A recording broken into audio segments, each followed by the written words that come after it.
주님께서 여러분과 함께 루카가 전한 거룩한 복음입니다.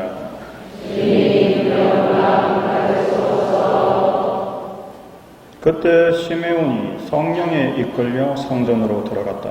그리고 아기에 관한 율법의 관례를 준수하려고 부모가 아기 예수님을 데리고 들어오자 그는 아기를 두 팔에 받아 안고 이렇게 하느님을 찬미하였다.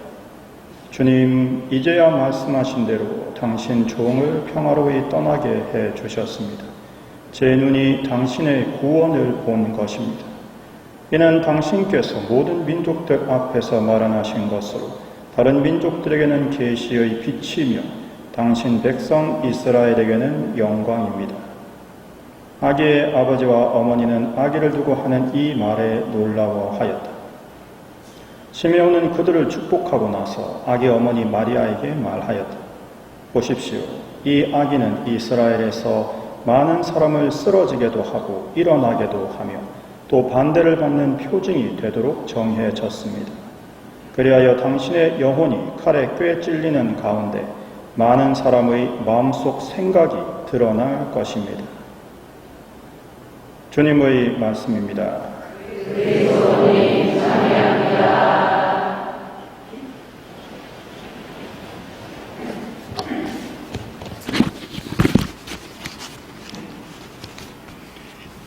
오늘 우리는 성모의 밤을 함께 하고 있습니다. 구리야, 제가 푸나를 준비하면서 이제 파티마 성모님 기념일 13일, 5월 13일 일입니다.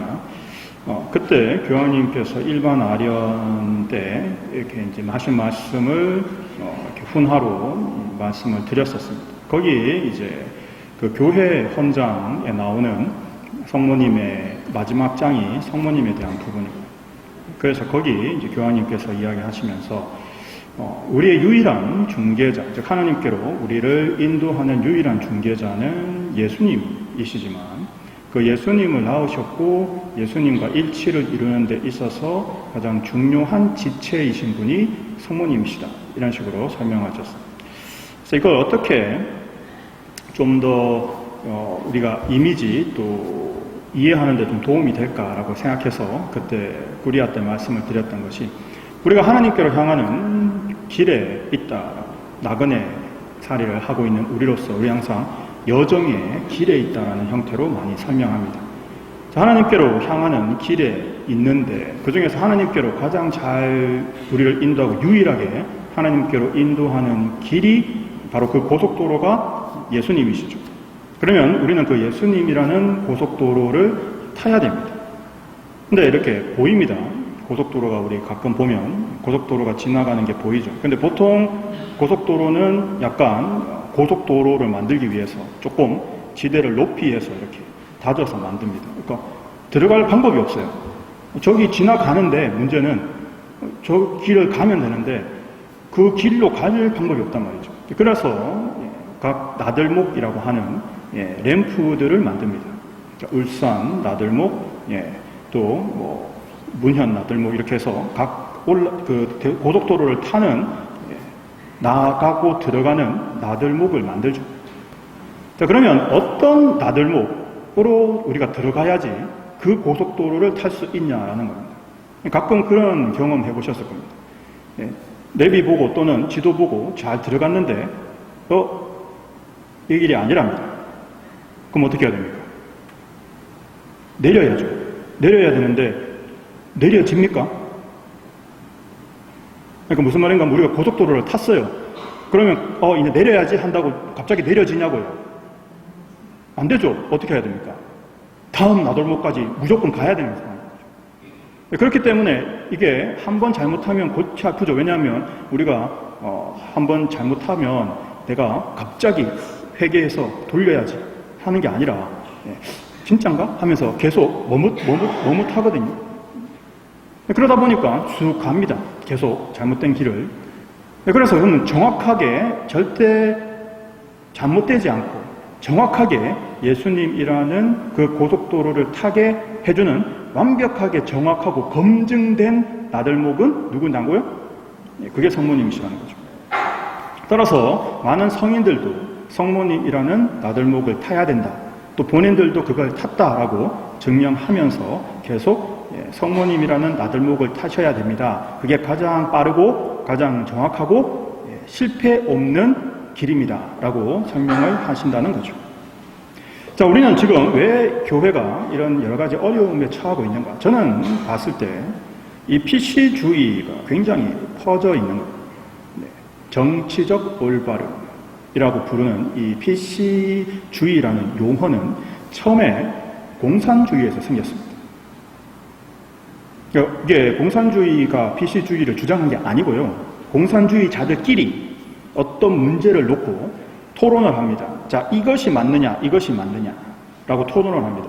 자, 그런데 논리적으로 보거나 아니면 효율적으로 보거나 전부 어떤 면에서 보더라도 A를 해야 되는 게 맞습니다.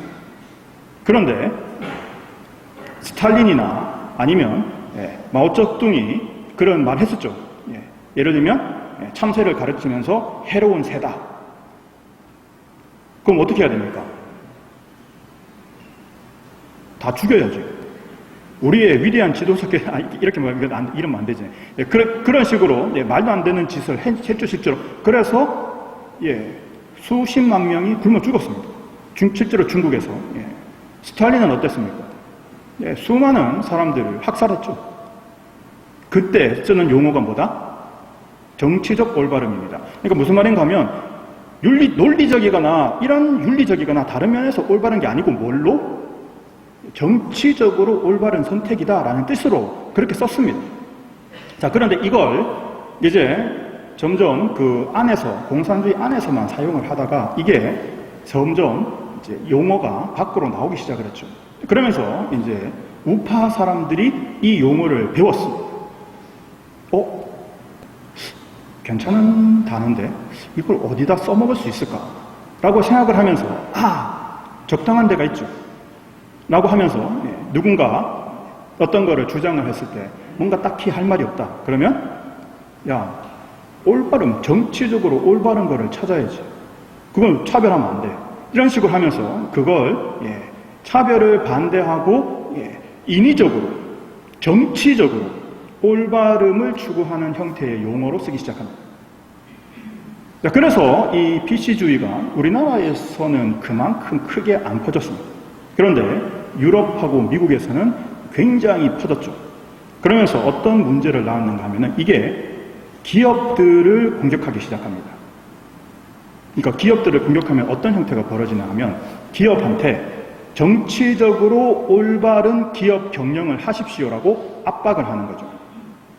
자, 기업 입장에서는 굉장히 곤란합니다. 왜냐하면 기업에 있어서 가장 중요한 핵심은 이윤을 내는 거거든요. 그런데 정치적 올바름이라는 이유로 장애인을 더 많이 고용해라. 능력이 안 되더라도 더 많이 고용해라. 이런 요구가 들어가는 겁니다. 자, 기업 입장에서는 우리에게 필요한 건 돈을 잘 벌어서 기업에 이익을 남기는 사람이지 그런 차별을 없애는 게 우리 기업의 목적이 아니라니까요. 이야기하니까 저 나쁜 기업 해서 인터넷에서 공격을 합니다. 그럼 기업 입장에서는 문제가 되니까 어떻게 합니까? 결국 DER이라고 하는 다양성, 평등, 차별 없음을 추구하는 그 프로그램을 받아들입니다. 실제로 미국의 많은 기업들이 그 프로그램을 받아들여서 적용을 했죠. 자, 그래서 그런 형태로 자본주의랑 이 PC가 뭉쳐서 힘을 발휘하기 시작합니다. 차별을 없애야 된다. 그리고 모든 사람에게 동등하게 대해라. 자, 그러면 어떤 문제가 발생을 합니까? 실제로 우리나라에는 그것이 가장 많이 들어온 데가 소방관입니다. 자, 소방서의 현재 상황은 불 끌 사람이 없습니다. 그러니까 실제로 호스를 들고 불을 끄실 소방수가 부족한 상황입니다. 왜요? 서로 소방수를 많이 뽑았어요. 그런데 PC주의에 입각해서 남녀 할당제로 일정 부분 여자 소방수를 뽑아야 된다. 왜? 그게 정치적으로 올바르니까. 맞죠? 차별하면 안 되잖아요. 그래서 여자를 뽑았습니다. 그런데 여자는 남자만큼 체력이 안 되니까 다른 기준을 적용해서 뽑아라 라고 요구를 했단 말이죠. 그래서 실제로 다른 기준을 적용해서 뽑았습니다. 자, 그러면 이 여자 소방관은 불 끄는데 투입을 할 수 있을까요? 없을까요? 없습니다. 그러면 이 불 끄지 못하는 여자 소방관들은 주로 무슨 일을 하겠습니까? 네, 소방관에 앉아서 사무를 봅니다. 그러면 사무를 보면서 진급을 준비합니다. 그래서 진급 시험을 남자보다 먼저 쳐서 남자들은 불이랑 싸울 때 자기는 진급 시험을 먼저 쳐서 먼저 시험에 합격해서 진급을 합니다. 그러면서 남자 소방관한테 이렇게 불을 끄라고 지시를 합니다. 자기는 실제로 불을 꺼본 적이 없습니다. 말이 됩니까? 이게 소방관 이런 게 아니고 경찰도 마찬가지입니다, 지금. 자, 이게 왜 이런 상황이 벌어지는가 하면은 이 PC주의를 자신의 이익을 위해서 사용했기 때문입니다. 많은 PC주의자들이 주장하는 건 뭔가 하면 우리 어머니들 세대가 피해를 보셨어. 여자라는 이유로 피해를 보셨어. 맞죠? 우리 어머니 세대는 여자라는 이유로 수많은 것을 희생하시면서 견뎠습니다. 여자라서 많은 걸 희생하셨죠. 정말 감사해야죠. 그러니까 어머니 세대가 그런 걸 희생하면서 사셨으니까 그 희생에 대한 보상은 누구한테 해달라고요? 자기한테 해달라고요. 그러니까 저는 생각할 때 어머니 세대가 피해를 보셨으니까 보상을 해드리면 당연히 누구한테 해드려야 됩니까? 그렇죠? 어머니 세대한테 해드리면 되잖아. 그런데 왜 어머니 세대가 희생을 했는데 보상은 왜 내가 받아야 돼요? 좀 이상하지 않아요?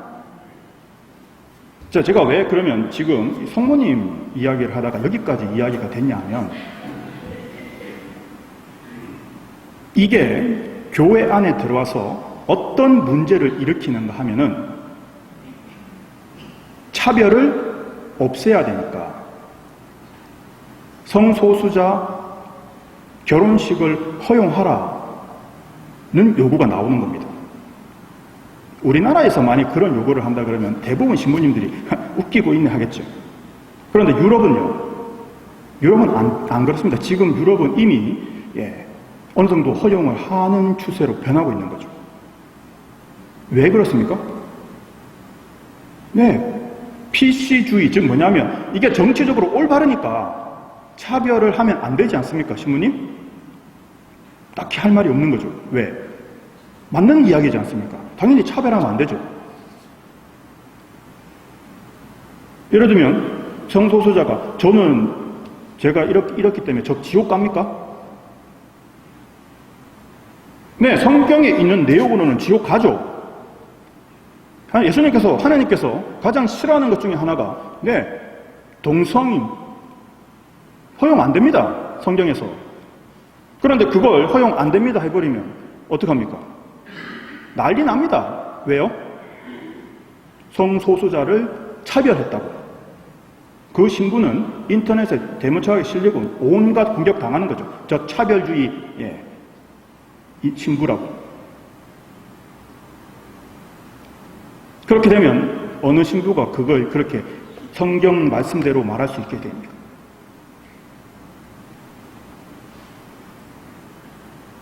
여성 사제 문제도 마찬가지입니다. 왜 여자는 사제 못 됩니까? 이 문제도 교회의 굉장히 오랜 고민거리 중 하나죠.